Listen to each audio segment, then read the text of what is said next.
The tip of Vladimir Putin's spear is about to pierce the heart of Ukraine.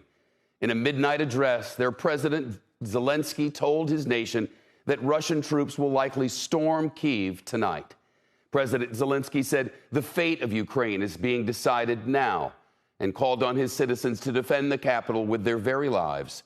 The Russians are bearing down on that capital with explosions and gunfire.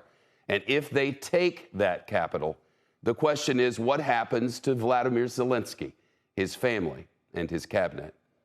This is a look at Kyiv right now. 2 a.m. there, explosions and air sirens reported in the distance.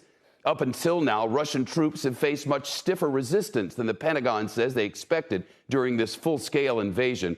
The day ahead could be a pivotal one, with the future of Ukraine and its people at stake. These are Ukrainian National Guardsmen taking up position on a bridge in central Kyiv. They're lying down in the prone position. Look at this. Their rifles aimed and pointed in the direction from which Russian troops would likely come. Ukrainian forces have blown up bridges near Kyiv to try to make it harder for the Russian military vehicles to advance on the capital. This video shows Ukrainian men grabbing guns out of crates in the city. Ukraine's defense ministry has called on civilians far and wide to prepare Molotov cocktails to fight back. On Ukrainian TV, they broadcast instructions on how to make them. A massive explosion and fireball lit up the night sky before dawn in Kyiv. The Ukrainian military reports it shot down a Russian aircraft and 2 incoming cruise missiles. We cannot confirm that report. Russia denies losing any aircraft. But you could see the fireball there as it erupted and slowly descended. The scene captured on both surveillance and eyewitness cell phone videos. Russian propaganda claims that Russian President Volodymyr Zelensky had fled the city. He had not. Zelensky posted this video of himself and his cabinet on the streets of Kyiv. He delivered a clear message. We are here. We are in Kyiv. We are defending Ukraine. President Zelensky says he's target number 1 on Russia's hit list and that Russian saboteurs are already in the city. Just 3 years ago, Zelensky was a comedian and actor who played a president on television.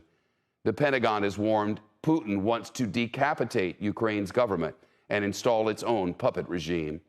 In a chilling address today, Putin urged Ukrainian troops to turn against their own country and stage a military coup to seize power and negotiate a surrender.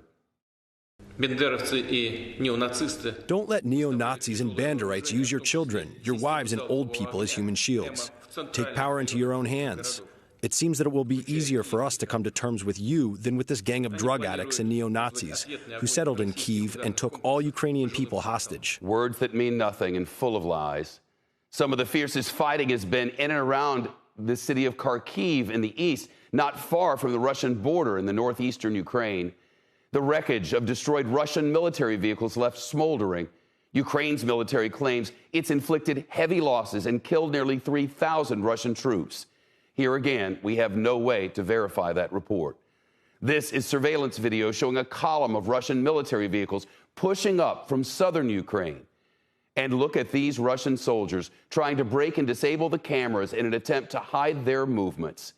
We're seeing some harrowing scenes in Kyiv, gunshots fired into the air by security at a train station, crowds of desperate Ukrainians, some with toddlers in arms, trying to pack onto trains to escape this nightmare.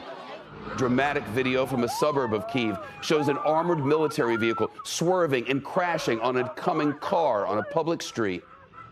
Bystanders able to pull the driver out of the wreckage. He reportedly survived.